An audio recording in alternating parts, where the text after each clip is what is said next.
The heavy rain lashed against the iron helms of the Saxon cavalry as they stood waiting on the banks of the Lech River. It was the 10th of August in the year 955, and the air was thick with the smell of wet earth and nervous sweat. Thousands of mounted warriors looked toward their king seeking courage amidst the storm that had turned the ground into a treacherous mire. Across the swollen river, the terrifying sounds of the Magyar horns pierced the gloom, sending shivers down the spines of even the most hardened veterans. This was not merely a skirmish over borders, but a desperate stand to halt a relentless tide that had ravaged the heart of Europe for decades. For over 50 years, the Magyars had been the scourge of the continent, striking with a speed and ferocity that left Western armies paralyzed. They were masters of mounted archery, capable of unleashing clouds of arrows before vanishing into the horizon, leaving only burning villages and piles of corpses in their wake. From the steppes of the Carpathian Basin, they had launched raids that reached as far as Spain and Italy, plundering monasteries and demanding tribute from fearful kings. The people of East Francia lived in a constant state of terror, knowing that the arrival of summer often meant the arrival of the Magyar horsemen. The existing political order seemed powerless to stop these lightning-fast incursions that mocked the heavy feudal cavalry. The survival of Christian Europe hung in the balance as the invaders grew bolder with every successful campaign. If the German lands fell, there would be nothing to stop the Magyars from establishing a permanent stranglehold over the West. The credibility of the monarchy was shattered, and the local dukes were more interested in their own petty squabbles than in a united defense. It was a time of chaos where the strong preyed on the weak, and the church prayed for deliverance from the arrows that flew by day. The very fabric of society was unraveling under the pressure of constant warfare and the fear that the next raid would be the final blow. Amidst this turmoil stood a figure of imposing stature and iron, well known to history as Otto the Great. He was the king of East Francia and a man possessed of a singular vision to unite the fractured German tribes under one crown. Otto was a warrior king in the truest sense, tall and broad-shouldered with a red beard that signaled his Saxon heritage. He had spent the early years of his reign crushing rebellions led by his own family members and asserting his authority over the unruly dukes. Now he faced the ultimate test of his leadership, not from within, but from a foreign enemy that threatened to destroy everything he had built. Otto knew that he could not defeat the Magyars by chasing their shadows across the countryside. He needed to force them into a pitched battle where the heavy armor and discipline of his knights could crush the light cavalry of the enemy. But bringing the elusive Magyars to battle was a task that had eluded his predecessors. He had to wait for them to make a mistake or to commit themselves to a siege where they would be pinned down. The opportunity arose when a massive Magyar host, reported to be over 50,000 strong, crossed the border and laid siege to the strategic city of Augsburg. The city of Augsburg was a vital stronghold in Swabia, and its fall would open the rest of the kingdom to unrestricted pillaging. Defending the city was Bishop Ulrich, a man of the cloth who donned armor and rode the walls to inspire his exhausted garrison. Ulrich knew that he did not need to defeat the Magyar army, he only needed to hold them long enough for the king to arrive. Day after day, the defenders repelled waves of attackers pouring boiling pitch and shooting arrows from the ramparts. The Magyars, unaccustomed to siege warfare, grew frustrated as their initial assaults failed to breach the stone walls. Messengers slipped through the enemy lines under the cover of darkness to bring word of the siege to Otto. The king was already on the march, having gathered an army from every corner of his realm. For the first time, Saxons and Bavarians and Swabians and Bohemians rode together under a single banner, setting aside their ancient feuds to face a common foe. Otto brought with him the sacred Holy Lance, a relic believed to grant victory to whoever possessed it. He understood that this battle would be decided as much by morale and faith as by steel and tactics. The march to Augsburg was grueling as the summer heat gave way to torrential rains that turned the roads into rivers of mud. The soldiers grumbled as they trudged through the muck, but the presence of their king kept them moving forward. Otto rode at the head of the column, his face set in a grim expression of determination. He knew that the Magyars would likely try to avoid a direct confrontation if they saw the size of his army. He had to move fast and strike before they could slip away or maneuver to cut off his supply lines. As the royal army approached the Lechfeld, a broad plain south of Augsburg, the Magyars lifted their siege and prepared for battle. The Magyar leaders Bolksu and Lehel were confident in their numbers and their proven tactics of feigned retreat and ambush. They believed that the heavy German cavalry would be slow and clumsy, easy prey for their swift horses. They planned to encircle the army of Otto and rain death upon them from a distance until the formation broke. But they underestimated the discipline that Otto had instilled in his troops and the desperation that fueled the German defense. The morning of the battle dawned gray and wet, with the rain continuing to fall in sheets. This weather played a crucial role, as the wet bowstrings of the Magyars lost much of their tension and range. The damp ground also hampered the speed of the Magyar horses, neutralizing their greatest advantage. Otto ordered his men to fast and pray before the engagement, invoking the protection of the Almighty. He divided his army into 8 legions, placing the Franconians under Duke Conrad the Red in the rear to guard the baggage train. The battle began not with a frontal charge, but with a surprise attack on the German rear. A large force of Magyar cavalry had circled around the main army unnoticed and struck the Bohemian legion guarding the baggage. The attack was swift and brutal, causing panic among the rear guard. The Magyars captured the baggage train and began to plunder the supplies, thinking the battle was already won. It was a critical moment that could have led to the collapse of the entire German line, as fear rippled through the ranks. Otto saw the danger immediately and made a decision that would turn the tide of the battle. He ordered Duke Conrad the Red to take his heavy cavalry and ride back to reclaim the baggage train. Conrad, a former rebel who was eager to prove his loyalty, executed the maneuver with devastating efficiency. His knights charged into the distracted Magyars who were busy looting and cut them down where they stood. The heavy swords and axes of the Germans cleaved through the light leather armor of the invaders. With the rear secure and the ambushers scattered, Otto turned his attention to the main Magyar force in front of him. He raised his sword and signaled the general advance, leading the charge himself. The ground shook as thousands of armored horses thundered across the wet plain of the Lechfeld.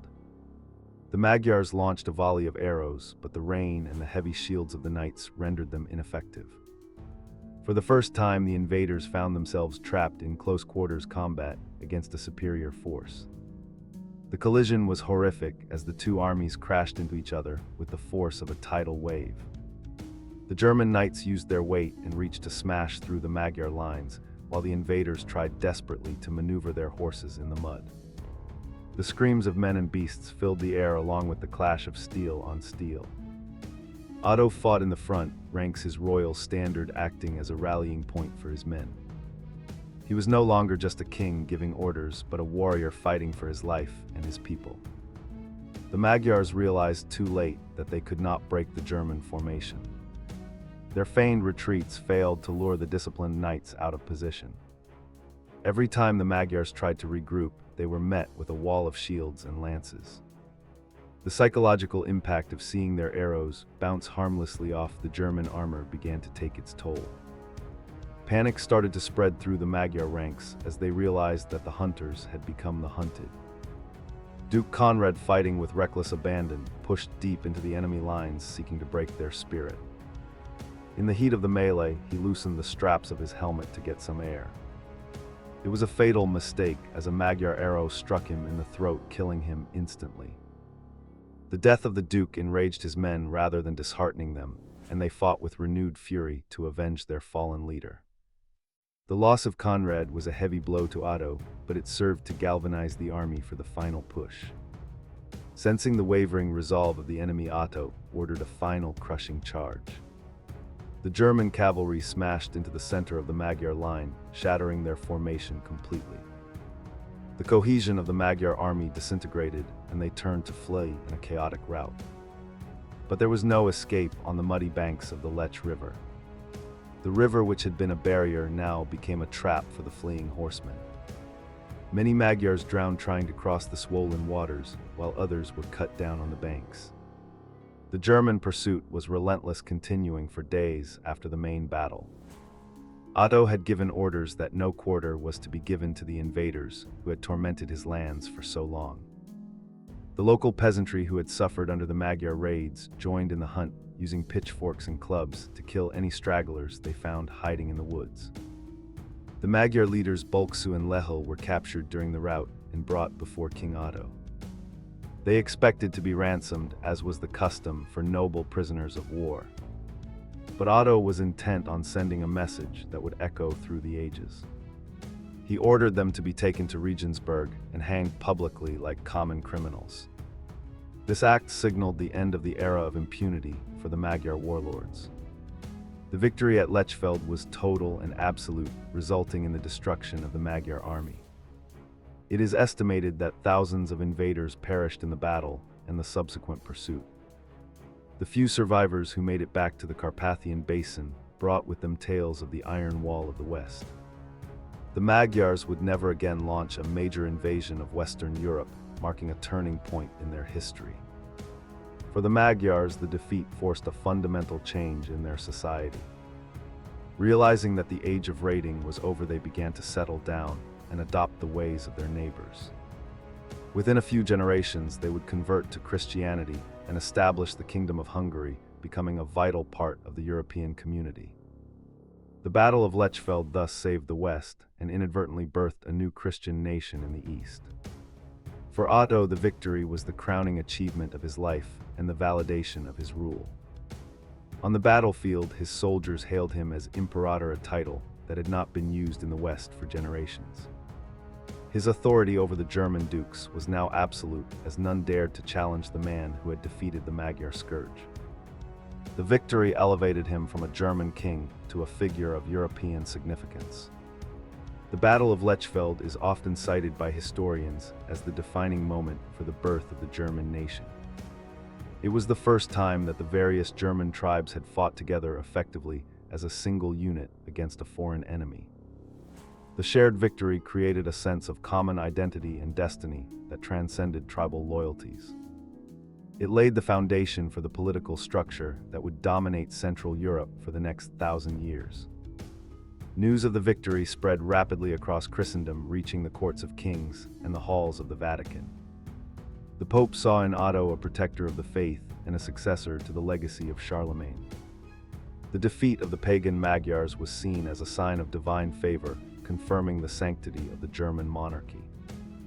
This religious dimension added to the prestige of Otto and paved the way for his ultimate ambition. 7 years after the battle in 962, Otto traveled to Rome. There in St. Peter's Basilica, he was crowned Holy Roman Emperor by Pope John XII. The coronation was the direct political result of the military victory at Lechfeld. It revived the imperial title in the West and established the Holy Roman Empire, which would stand until the days of Napoleon.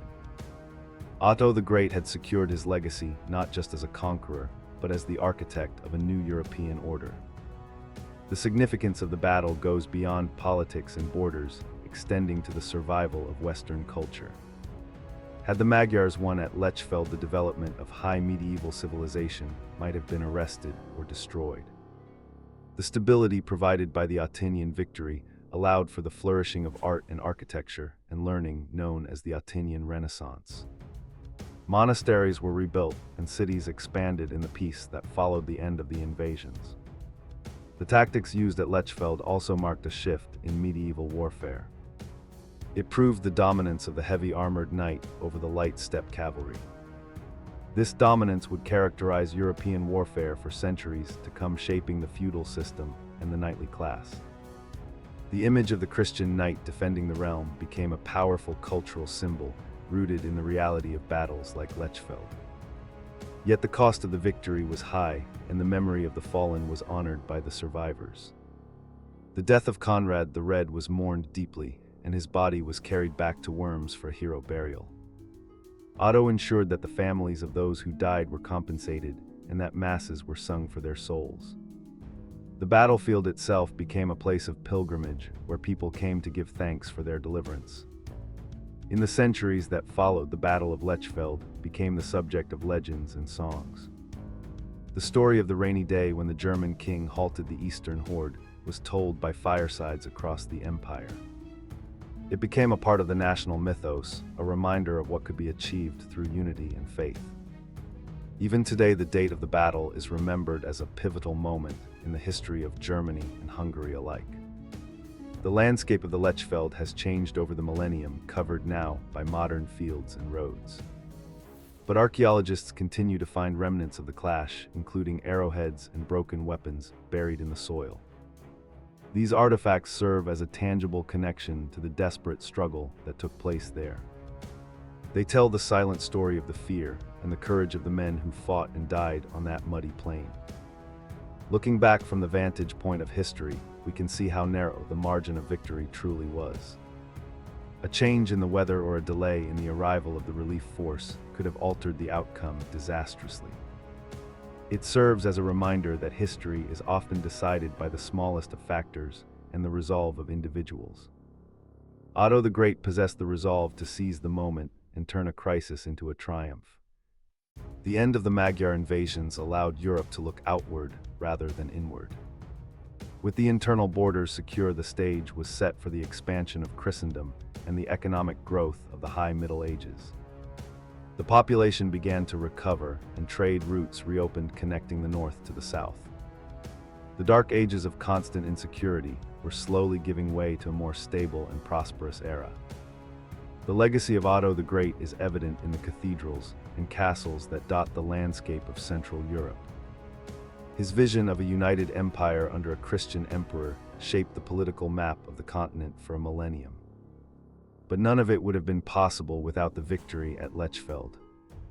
It was the foundation upon which the entire imperial structure was built. We must also recognize the transformation of the Magyars from feared invaders to essential defenders of Europe. In later centuries, the Kingdom of Hungary would become the bulwark of Christendom against the Ottoman Turks. The descendants of the men who fought against Otto would stand on the same side as the Germans in future conflicts. History is filled with such ironies, where yesterday enemies become tomorrow allies. The Battle of Lechfeld remains a testament to the power of leadership and unity in the face of existential threats. It shows us that even in the darkest of times, a determined people led by a visionary leader can overcome the odds. The storm that raged on that August day washed away the old fears and watered the seeds of a new Europe. It was a day of blood and iron that forged the future of the West. As the sun set on the 10th of August 955, the roar of battle faded into the silence of the dead. The Lech River flowed on, carrying the blood of thousands to the Danube and beyond. King Otto stood amidst the carnage, weary but victorious, knowing that the world had changed. The whisper of time tells us that on this field, the destiny of a continent was decided.